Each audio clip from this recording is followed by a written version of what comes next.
Sponsored by Chartered Financial Strategies. You are now watching Tax Bites. Okay, welcome to another episode of Tax Bites.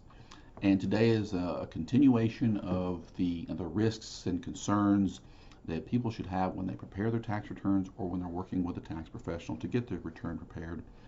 And one of the biggest things that's exploded the last 15 years is what's called third-party reporting.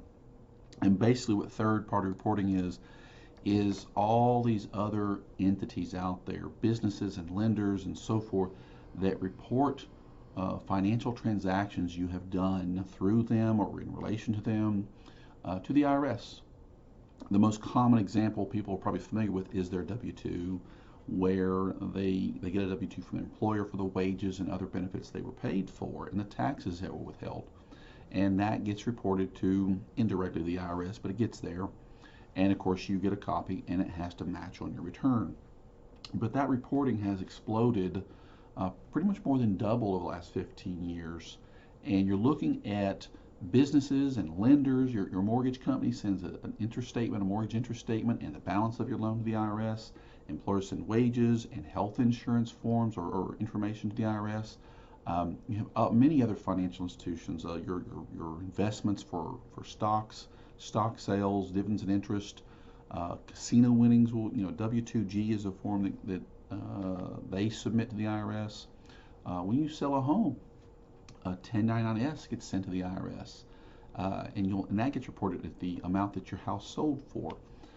Even when you buy health insurance, we think that health insurance premiums or penalties are long issue, but if you buy health insurance in the marketplace and you have a credit to subsidize your premium, your health insurance premium, that has to go. There's a form that comes out, and you have to put that on your tax return to say, I got this monthly premium based on this income I thought I was going to get, but I got more or less than that income, which means I get more or less credit. I have to pay some credit back, or I get some more credit on my return.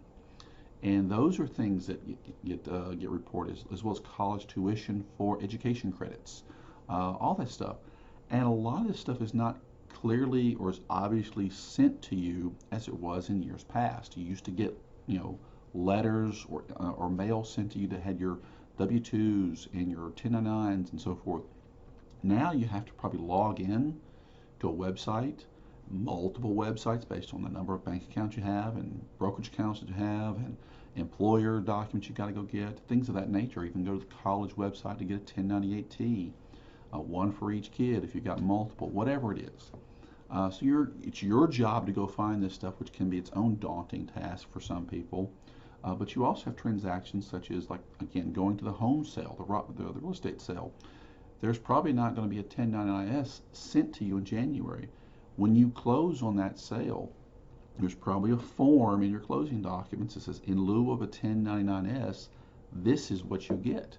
And that gets reported to the IRS, and therefore it's buried in there in your closing documents, but that information has to go on a tax return just to make that transaction non-taxable. The home sale is generally non-taxable, but you still have to report it to show the IRS that this $500,000 property sale is non-taxable based on matching to your return. So all that happens, and then of course you have a lot of situations where they're not always correct.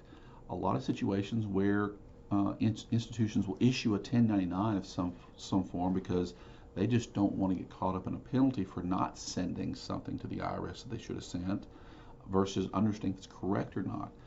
Things like insurance settlements or litigation settlements. There can be 1099s issued on that really don't have to be issued or shouldn't be issued. And there really is little consequence, at least now, to institutions that misissue these third-party forms.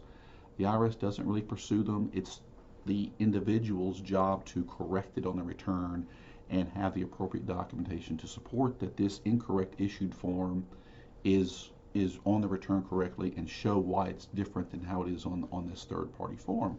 So when it matches, you don't have an issue, or if you do, you have the documentations to show this is incorrect.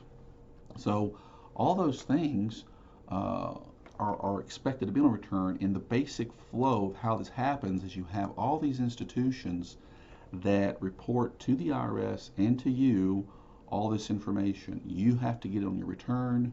Your return goes to the Internal Revenue Service. They match it all up. And if they have any exceptions, they're sending it down on a notice or something saying, we found a problem.